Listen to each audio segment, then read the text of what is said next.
Hey everyone, Mr. Happy here, and welcome to Mondays with Mr. Happy, aka Mr. Happy Mondays, a weekly Q&A show where you ask me questions and I answer them.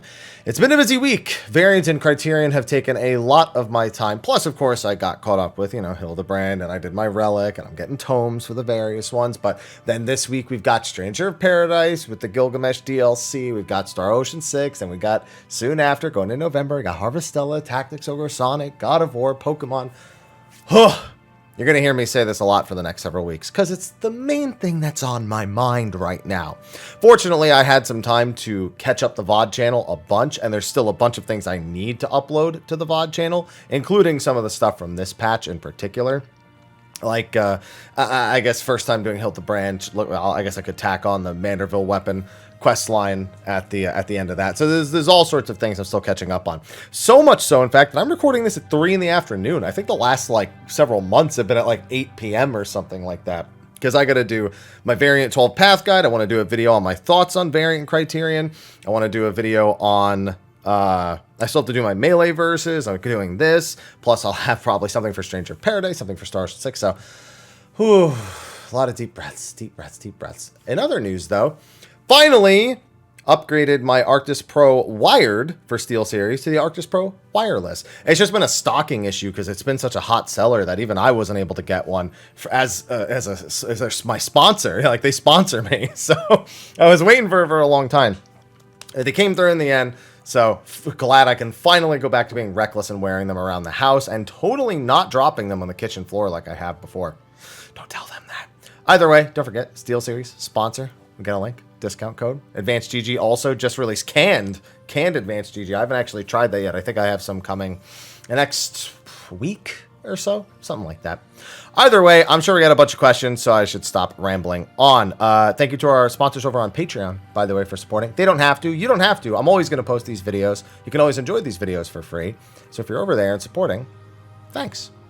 Thanks. Anyway, let's check out the questions. Question number 1, hashtag Lunedì con il Signor Happy. That's Mondays with Mr. Happy in Italian. Some Italian for you. There you go. Hey, Haps. Hi. Hope the Criterion Week treated you well and you had good prog moments and fun with Hilde and Omicron. I have indeed. What do you think they could add to Deep Dungeon to make it stand out from the others? I'd like to see special actions stick around to let you make special builds. I don't think I want that. Number one, I want Blue Mage Deep Dungeon. I want it so where you have to pick and choose when and where you learn skills, how many skills you can wield at a time, changing as well. I think they could do something really interesting with that. However, I think for just a bog standard Deep Dungeon, anything they add needs to be something that adds to the formula, but doesn't make it frustrating to do on repeat. And that's kind of tough. I mean, I would like bonus objectives like you start the floor stealthed and the exit's already open, but there are enemies with true sight or true sound, so you have to, there's some that you can just walk past, there's some that are, but the patrols can see through you, so you have to navigate around them. And if you reach the exit before your stealth wears off, then, you get a bonus, or it just allows you to skip the floor more easily. I think adding an actual free floor that you can get on occasion is not a bad idea either, but they're probably going to disable that for the very high floors where it gets super risky, and that's probably where you would beg to see that the most. We'll probably see something adjacent to the Magicites as well. And I would also like to see just different individual room layouts. It'd be nice if there was this little maze style room where there's the platforms are, or the pathway is not just a square, but it's it could be a path that goes off to the left and then through the middle. So it's more like a winding path like this. They have that for some of the side rooms, but I want that as the main room, or one of the main rooms potentially. And I think different ground patterns and whatnot would also be really cool. I think more varied enemies and the way the enemies interact with the player if they're found would also be interesting.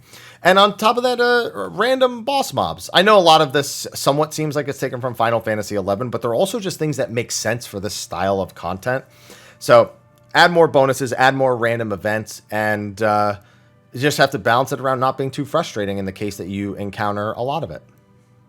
This one didn't have a hashtag, but I saw that it was a question. Hello there, Mr. Feliz. Greetings. Greetings. You said it hello twice. See, I like it. We're off to a good start this week. Do you think the engine update for 7.0... So keep in mind, it's not an engine update. It is a graphical update. Probably more akin to layering skins over what we currently have, and less of an actual update to the way the engine functions. So that's something I definitely want to make sure is more clear. However, the question... was it going to affect the graphics, or is it also going to affect the movement and facial expressions? Well, I mean, movements and facial expressions, I guess I would have to know more about the internal development of the engine and how it does those things. My initial answer is no, but without having a detailed enough knowledge about how those things are connected to the actual layer on the outside of the model that lets them customize it, I'd have to imagine it's got a decent amount of flexibility given the weird stuff they do with Hildebrand, but they go out of their way to do that. So I guess I don't really know how much better that's going to be. But I would imagine that there might be some improvement to it just from the graphical update. Like that alone might make the expressions seem better. But they're never going to be all the way fluid or natural like you're playing, I don't know, The Last of Us or something when they have the facial expressions there. We'll never be at that point, I think it's fair to say. Hashtag happies with Mr. Monday. I like it. Hi. Hope you're doing well. Same. This might be a stupid question. You know what? Whenever you're aware, it's always better.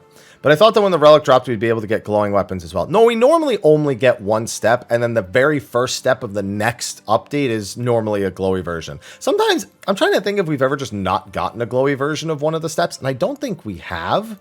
So, yeah, that should be the first thing we get on the next step, if I'm not mistaken. So 6.35 at the earliest. Hashtag Mr. Happy Mondays. Hey, Happy. Hi. I hope you had fun doing Criterion and Ass Savage this week. It was a lot of fun. I'm going to make a thoughts video about that later today, but I had a lot of fun.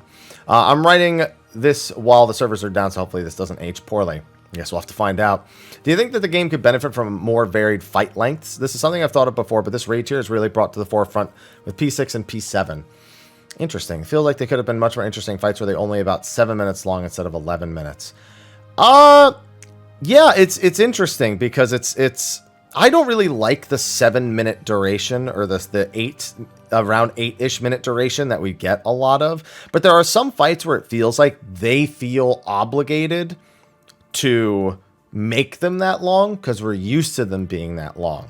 And that's factored into the average difficulty of the encounter. Let me say this. There's at least no reason they couldn't experiment with it by making the fight faster paced, but making it so it's also shorter. So it's essentially condensing the fight so there's less of that random downtime.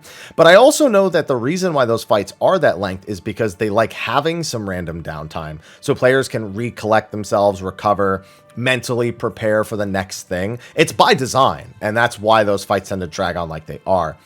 But I would say there's at least no reason that this couldn't be a consideration.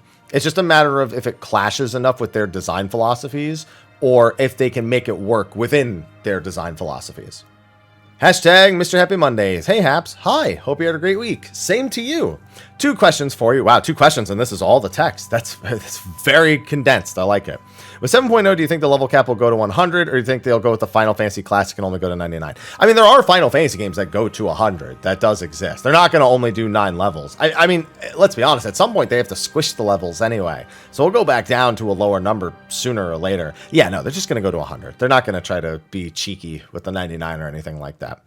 Do you think 14 will implement... Oh, that was the second question. What do you know? Yeah, without a doubt, they'll have to level squish sooner or later, because even those numbers even just become a problem from a marketing standpoint. Like when they say, oh, we're going up to level 100 and whatever, like some people look at that and go, oh my god, I don't want to do 100 plus levels in that game. So yeah, they have to do it sooner or later. So there you go. Hashtag Mr. Happy Mondays. Hello, Happy. Hope you're doing well. Hello, and same to you. Long-time listener, first-time asker, welcome. You put something in my Mondays to look forward to, so thank you. Thank you for watching. Just have 2 little... They're very little. This whole next line has 2 questions. Do you think they'll ever add more idle animations? Yeah, I don't see why not. It's just a matter of priority. But that's always something that I think is... they would be silly of me to say they wouldn't. You know? That's one of those things they just have to decide they want to do it. And 2, what is your favorite weapon from each of the ultimates? That's a tough one. There's actually a lot of them, especially from Ultima Weapon, that I really like, because I'm a big fan of the old Zodiac weapons and the original Relic weapons. And so the Ultima version of a lot of those, like the Sword and Shield, oh, so good. But then, like, I love the Dreadworm Axe and, you know, the T stuff. I'm 50-50. Some of the T stuff I like, some of the T stuff I don't. And honestly, I don't even remember what half of the DSR weapons look like, so I guess I can't answer that. It'd probably be something from Ultima, like the Spherai or the Paladin Sword and Shield, but I don't think I can name just one. It's really, really tough to name just one. But you also asked from each. I guess I could say the... Yeah, I'll go with the Dreadworm Axe. I'll go with Spherai from Ultima. I'll go with... Man, the Dark Knight Sword from T is really good looking. It's either the Dark Knight Sword from T or... No. You know, it's not the Dark Knight Sword from T. It's the pistol from T, and then it's the Dark Knight Sword from DSR. I do remember what that looks like. Hashtag happy with Mr. Mondays. Hi, Haps. Hi. Hope things are well. Same to you. Just a quick question. What's your opinion on finished relic weapons? Okay, let me read the rest of this because I don't... There are who really like them. There are people who really like them, including myself. While some of my hardcore raiding friends just hate that casual players can get a weapon better than the ones. Dude, any hardcore player that still gets upset at this, I don't actually think is a hardcore player. They might raid, but hardcore raiders don't care. At most, they're kind of mildly annoyed that they have to go out of their way and get what might be a best-in-slot weapon for, like, level synced or item level synced ultimates. But most hardcore raiders don't actually care about most of the things like this. And I know that's anecdotal, but I have a lot of experience with the endgame community. And my anecdotes are pretty wide-reaching. So I don't know if your friends are actually hardcore raiders or not, or if they're just raiders who, I guess, get an entitlement out of their raid tier weapon. You know what I should say? Maybe I should say it's not so much it's hardcore or not. It's people who have been playing Final Fantasy XIV versus people who just have maybe beaten 1 or 2 tiers and are, like, really proud of the weapon. Because most hardcore raiders are like, wow, this weapon's cool. And then we replace it the next time and we go, wow, this weapon's cool. And that just keeps happening over and over again. And that's it. Hashtag Mondays with Mr. Happy. Well met. Well met indeed. What was your favorite place you visited? I haven't gone any place. I've been to Japan, Canada twice, and then a few states. I don't travel. Bro, I don't even leave my house half the time. That's not true. I go to the grocery store. That counts, right? You know, I make sure I walk fast, get that cardio going. I don't know. Japan. I mean, Japan wins by default. It's Japan out of the other 3 things I named. So it just wins. Hashtag Mr. Happy Mondays. Hey, Haps, quick machinist question. Sure, my friends think I'm crazy for this idea, but what do you think of Wildfire getting reworked to be a party buff that lasts for 8 seconds and explodes for 80%? Won't happen, ever. Wildfire used to be like that just for machinists, but the damage variance was so high, I know the irony, right, that they stopped doing that. They made it a consistent amount of damage so that they could properly bounce the job around, well, how much damage it would do at every 2 minutes. So, no, anything that's percentage-based is... It's way more swinging now. The problem is that idea is way more swinging now than it was back then. Because that means that if everybody in your Wildfire buff gets mad crits, your Wildfire is going to be way stronger. And if everyone has a bad direct hit or crit rate, or if there's any reason why those 2s are scuffed, it's like 10% the efficiency that it can be at max. So that definitely can't happen anymore. Hashtag Mr. Happy Mondays. Hi, Happy. Hi. Question about split clears. No, not the question. Just thinking of split clears. My question was this. Do people usually go in as the same role for their ult? Yes. That is a big thing. Because you want as much consistency between the 2 as possible. Most of the time, even the same job. But most of the time, it's just the same role. I don't mind making a new character. I'd love to go in as a different role. I mean, but that means... So you have to be willing to play a different role. And one of the other people playing the different role has to be somebody's ult also. That's the only way it's going to work, because you can't just decide, oh, I want to play healer on this character, but the healer on your team doesn't want to play a different thing. You can't just decide that. So, no, yeah, almost everyone plays the same exact role when they're doing split clears, because otherwise it's just, coordinating it just becomes worse. Also, this isn't a question I wanted to add that I missed fights like EAS that had a cutscene. See, I never minded the cutscene, because all my cooldowns come back. That's my favorite part about the cutscene. I come back and my 2s are up. It's absolutely perfect. Hashtag Mr. Happy Mondays. Hello and good day to you, Mr. Happy. Hello and good day to you, too. I don't have a traditional question for you today, but I recall a few times people asking if there's a way to tell the difference between a boss's various casts being physical or magical. I'm bringing this up because I came across someone on Twitter claiming that, and I quote you, "You have to show the chat an enemy cast melee says readies while magic says begins casting." That is true most of the time, but not every time. There are definitely things that say casting that are physical and readies that are magical. So that is not entirely true. However, it is one way to indicate that. So it's just a matter of the consistency. If it does say casting, it is more than likely magic. But when something says readies, that does not mean it's always physical. That's the big problem there. So it's not 100% consistent. We should really have like cast bars that are different colors. And I know that I shouldn't be saying that because I can't even see the different colors. But it is what it is. Hashtag happies with Mr. Monday. I don't know how this started happening. I mean, I remember when it started happening. I don't know how it's kept happening. Hope I can catch this in time. Regardless, hello. I was about to get on you for the lack of hello, but you got there. And hope life isn't treating you well. Yeah, I'd say so. So me and 3 of my friends have been blind progging Criterion. Cool. Given the 4-man requirement and there's no gear incentive, this is the first time I've been able to do it with my friends over an extended period of time. How do you feel about the experience blind? I think as much as a guide is nice, I think doing it blind and then watching a guide to kind of fill in any pieces is the way to do Criterion. Especially given, I mean, all the things you just said. There's really no pressure, no reason to go so far out of your way to research in advance. Just figure it out little by little. I would also say that variant helps a lot when it comes to learning the bosses in there, at least for 11 of the 12 paths. So yeah, I'd say it's definitely a better experience blind, but I feel that way about most retiers. But here especially, I think it's even more true. How does the experience compare to other high-end content? Similarly, if you're rushing it. If you're not rushing it, then it's not very similar at all. Because again, the variant mode really helps a lot with teaching more things than you'd expect. But yeah, no, it's still good. It's still really good. Hashtag Mr. Happy Mondays. Hey, Haps. Hope all is well. Same to you.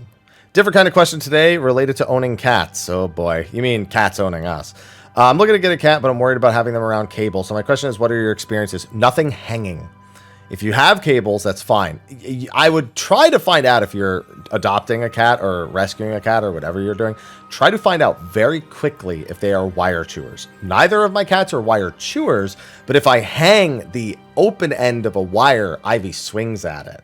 So that's my only experience with it. But a cat, Aloha just goes and, like, because I have wires behind my computer, he just goes and sleeps next to them because of the heat on my PC. And he doesn't mess with them at all. He tries to go to my router and sleeps on it sometimes. I swear, sometimes he's the reason why my internet goes out. But it's not, because he's never back there when it happens. So it's just a matter of, every cat's different. So my experience may not represent yours, but that's my experience. Oh boy, there's a lot of text here. There's a bonus. That's because it's the second half is a bonus round. I kind of looked ahead a little bit. Hashtag MH more something like that. We got it. Hi, and spare hello just in case. I'll hold on to that for later. Just finished my first run of Criterion and had an interesting idea. What do you think of the idea of using solo runs of the dungeon as essentially a more elaborate target dummy to practice rotations on jobs you may be unfamiliar with in an environment?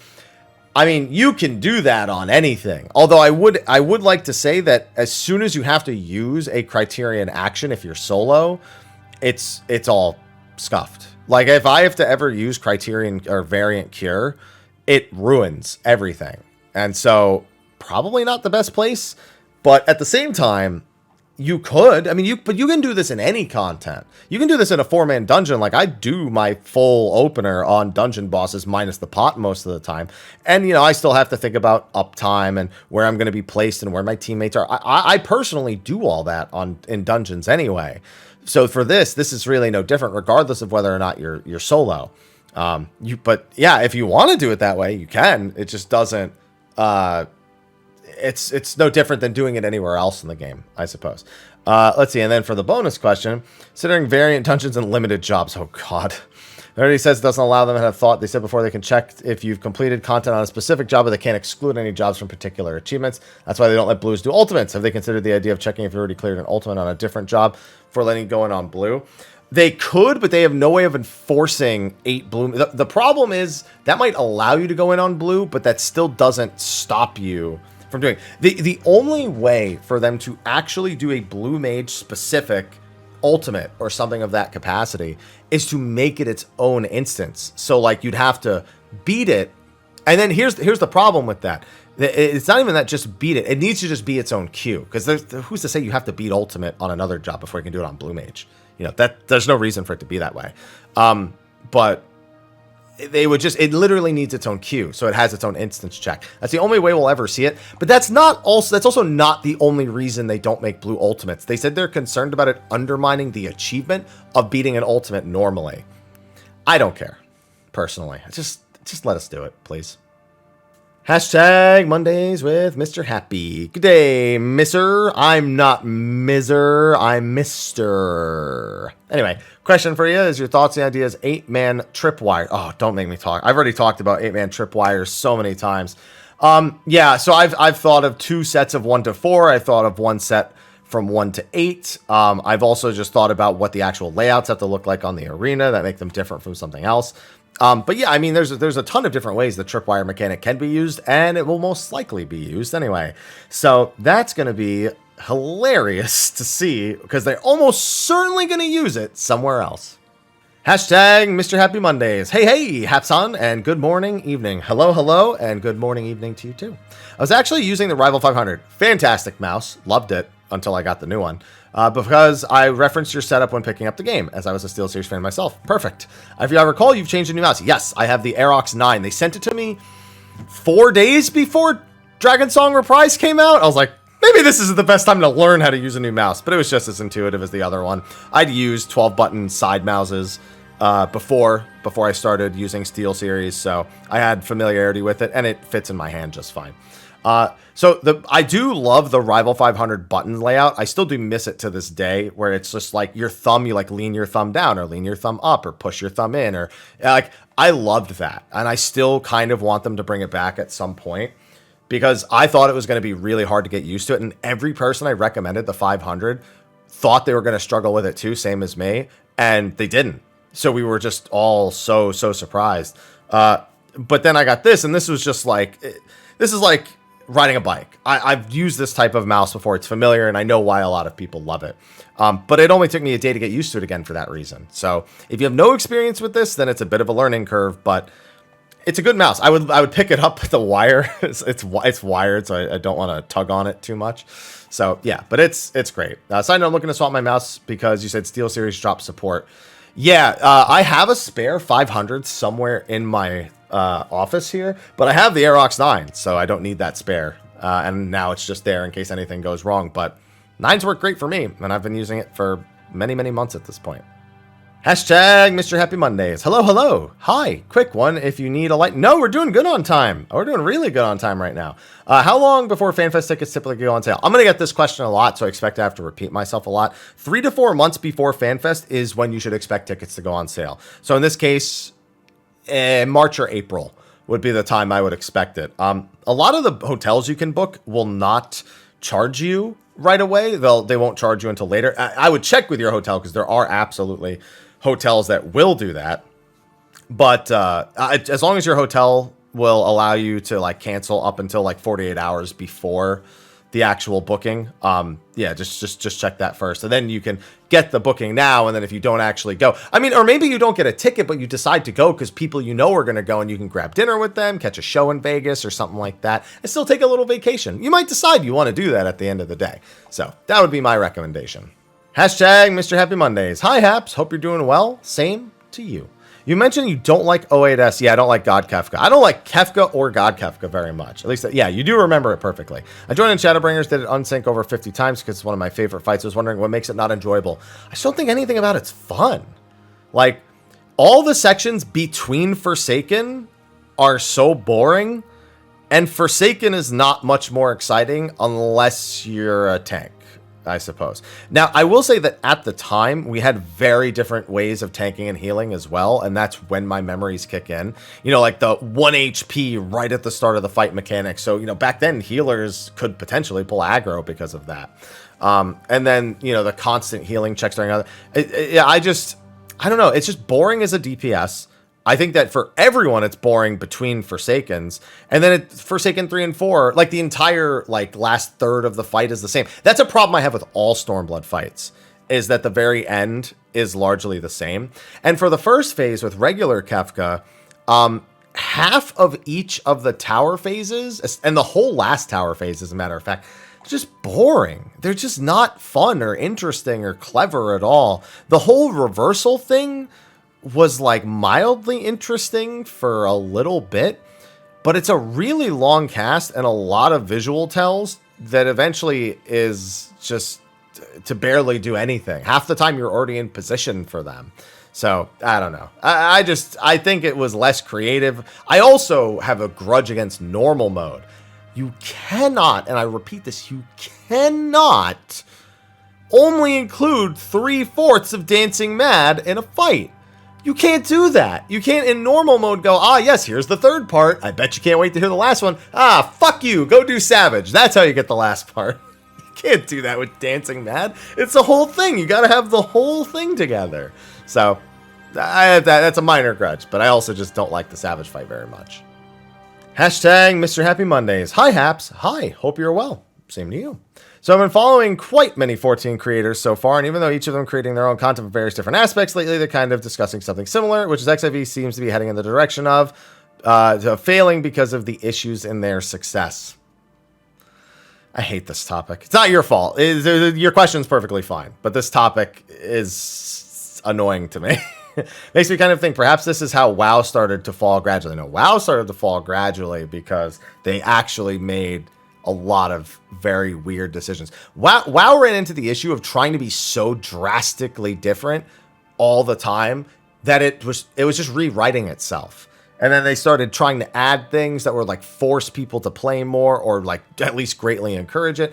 And when you look at the WoW world first race, is it longer? Yes. Is it in every way dumber across the board in terms of like how the teams have to prepare and what they have to do in their off time? Yeah. They have to buy tokens from people and they have to do split clears here and they have to do, but they're like doing that for like weeks of prog.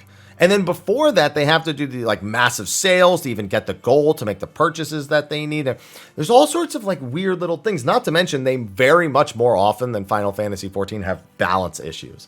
WoW is also just so precedented on its Mythic Plus and Mythic difficulty raids. Like it's such a core aspect of the replayability of World of Warcraft that when those things are off, it more greatly hampers. And when they go through a long spree of kind of weird decisions that don't really excite people, then it affects a lot more people. But it also affects more people because there's more people playing World of Warcraft most of the time. With Final Fantasy XIV, it's people wanting it to be different despite the fact that they've proven what they're doing is successful.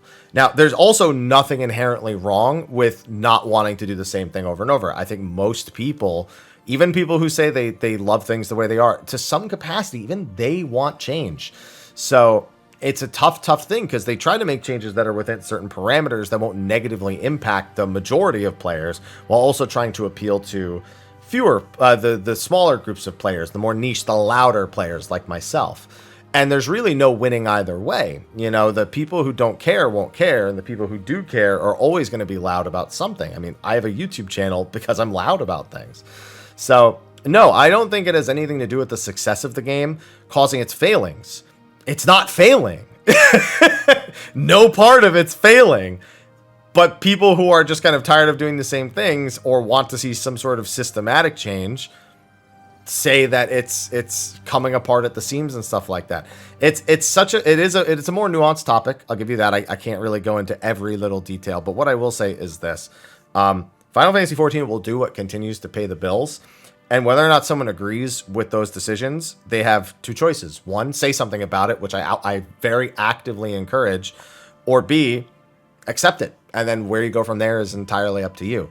But I think people need to understand that when you want change, it needs to be a change that makes sense for Final Fantasy XIV. Like when people say they thought Criterion was going to be some equivalent of Mythic Plus, there was never going to be a chance of that because the game is not built around that type of system. Even if you could add that system, which you absolutely could, how do you incentivize it? You really can't. And you also, again, I guess I should probably stop myself because this is probably going to come up in my Variant and Criterion thoughts video. But it just can't be everything. it's what makes the most sense in Final Fantasy 14 and not something to break up what is Final Fantasy 14. And I think that people who experienced Bozja and Eureka and enjoy them kind of want that again, and they enjoy when there are things like that. And this doesn't necessarily deliver it on that same level. So you're going to hear this a lot. You're going to see this a lot. It was around as a discussion before you started playing. It'll be around as a discussion long after you're playing. And it's just a matter of people's perspectives clashing with what the game is delivering to them. And that's it. Hashtag Mr. Happy Mondays. Hey, Haps. Hi. How you doing? You doing all right? I'm doing all right. You doing all right? I'm doing all right. Long-time viewer, first-time asker here. Now that we have the Omicron tribe quest available, number of tribal quests continue to increase. For some reason, this isn't loading here for whatever reason. I'm going to refresh and scroll back down. But I can see the question is, can they increase the cap? Yo, I get this question so much. Don't feel bad. You didn't do anything wrong. But I get this question so freaking much. And I also say this so freaking much because realistically, it should change at some point. So, at the very least, take the old quests off. I understand the newer quests a little bit, but the old ones, like a Realm Reborn, like there's no reason for that to be capped. Just however many you could do, just let them do it. Take it off the cap, please, please. Okay, I see the game that we're playing right now. Hashtag the Mister. Hey, hi. How's your day going? It's going great. I'd like to ask, how do you feel about job designs maybe being too restrictive to expand upon in future expansions? Is it a real concern you think we should embrace? I think we need to take every expansion's design kind of in a vacuum, because even just adding a tiny thing to an existing formula can completely destroy it, or it can really enhance it. I think of Monk, how they reworked it for 5.4 just so they could rework it for 6.0. And they made it super simple, super straightforward, but it was still very much Monk. But then when they moved into Endwalker, they did absolutely build upon that, but that didn't stop them from adjusting and taking away things from prior to that. So I just like to say that we should take every expansion as its own iteration of every job, and whether or not that's identical to the previous one is entirely on the developers. So yeah, I mean, they cannot be innovative without doing a huge overhaul. And sometimes they don't need to be. Sometimes there is just that, like, one thing the job needs. Like Dancer, for example. Dancer, I thought was, perfect in Shadowbringers. And I was like, anything they do is probably not that significant. But what did they do? Improv wasn't that popular. The inconsistency of the gauge gaining outside of your 2-minute windows was difficult. Difficulty in actually using your gauge during 2-minute windows needed addressing. They're a support job, so they made sure to keep certain things in line with that. They gave them more consistency in their windows, so they were less swingy of a job. It still very much feels like an iteration of Shadowbringers Dancer, but it's also had every rough edge smoothed out. And does that mean it's maybe not as exciting to get those kind of really swingy runs where you get those super insane, crits all the time, and it completely propels you way past what you would normally be? Yeah, if you were looking for that feeling, it's probably not as much there now. But functionally, they did such a fantastic job updating it. On the flip side, Gunbreaker, I had the same feeling about. I was like, this job, it's so rounded and perfect. How can they add something? They tried, and they made it clunky. And it was 2 small things. Maybe 3, technically. But it was just such tiny things that they did that just made it go in a completely different direction in terms of how it feels to use optimally. So, yeah, there's just so many little weird things like that. But I don't think that means they can't be innovative without doing a huge overhaul. I just think that it means that occasionally we need to accept they're going to reiterate these jobs in order to take it in a brand new direction, which means some people might not like it anymore, and it means some new people might like it. And I don't think it's about making more people like it. I think it is more about we need to do something because we want this to be exciting, but they have to understand not everybody is going to like every single thing that they do. So going from 5.0 where homogenization happened. It was like with Endwalker, they only brought some quality of life and sparkled a shiny big new cooldown on top of their 5.0 rotation. I mean, we also did get Summoner. That's true of a lot of jobs, but then Summoner also. So that's just how it's going to be sometimes. It's just going to be expansion to expansion, patch to patch. It's always going to be a little different in how they handle each individual job. Hashtag the happiest Mondays. By the way, there was a question about a certain controversy before this. I just don't want to comment on it because there's been so much information that's been flung around and the way people have been. I just don't want to get involved. Yo-Yo Haps, hi. Get some rest. You're probably tired. I'm okay today. I'm okay. I still got some coffee left, you know. Delicious. Hardware question. I play on a Razer Tartarus and an MMO mouse. Is a Tartarus the instead of a keyboard, it's basically like a play. I almost call it a PlayStation. That's kind of what I mean. It's like a one-handed condensed keyboard. Like it functions like that. So you only have keys that are normally within reach of your hand. I don't keep up with Razer products, so I'd have to imagine that if you have that and a mouse, that's what it is. I have no idea how anybody plays any other way. I've struggled to find alternatives. Something with buttons and a thumbstick. Oh, does it have a thumbstick too? I've seen a few options. Want to know if any thoughts, recommendation. I don't recommend ever using WASD. I am a QWE lover in that I strafe left, I strafe right, I run forward, and if I want to go backward, I turn my camera by holding right click. I'll turn my camera and like strafe or something like that. I do leave S bound to backstep. I don't play on Legacy, I play on Standard, in case I want to make a tiny movement without changing the orientation of my character. But that's it. That's all that I do. So yeah, I'm a big fan of QWE, and that's it. And that, I mean, that doesn't work for everyone, but that's what works for me. Hashtag Mr. Happy Mondays. Howdy, Haps. Hi. I had an interesting question for you. Hope so. Someone brought to my attention that China has Final Fantasy XIV, but they have their very own exclusive servers. That they do. Also, they have some unique items on the Mock Station. Well, they're unique for a while. We eventually get them stateside. Why does China have their own servers? Oh, this is law. Like they have to have isolated servers. Like their entire country's law is that everything has to be monitored and maintained within China and is only accessible within China. It's the same in Korea. South Korea has the exact same thing, where they have their own, and they also have their own servers exactly like you've just described right here. There's localization differences that are more major, like they can't have the gold saucer, they can't have skeletons showing, and I'm sure there are actual like behaviors for the characters that need to be completely altered as well. On top of that, it takes longer to do those updates for them, so they're behind by about 6 months, I think, on the patch schedule. And also, again, same with Korea. And then they also get seasonal items, or I'm sorry, they get Mog Station items that are more appropriate to their region. Like they're things that are more appealing to their region. But we do eventually get them. We've gotten, not all of them at this point, but we've gotten a fair few. I think the Peacock was one, and I know there's been some other ones as well. But yeah, that's why, because they are completely locked away from the world because of their laws and culture. You know, that was actually kind of the last question. I mean, there's somebody asking, how do I get healers to stay in my statics? I don't make my own statics, so it's not a question that I could answer. I join statics, and then I just do my best not to upset the healers. Press your Riddle of Earth, monks. Press your mantra. Press your Bloodbath melee DPS. Press your second winds. Stop being lazy. And then on top of that, someone asked about where can you purchase the tickets? They'll post that on the Lodestone sooner or later. Where's the Endwalker melee versus vid? Haven't had time for it. I'm kind of waiting at this point till after November 1st, because that's when we're going to get range changes. But in case they make any adjustments to melee, I don't want to, knowing that we're getting updates, I don't want to do that. You know what I mean? Other than that, I think I've got everything down, including the one question I mentioned that I just didn't want to comment on.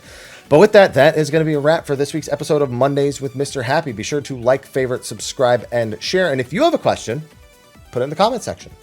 Simple as that. So with that, I'm going to get to working on a great many other videos to put on YouTube. So thank you for watching, and I'll see you all in the next one. Until then, I bid you adieu.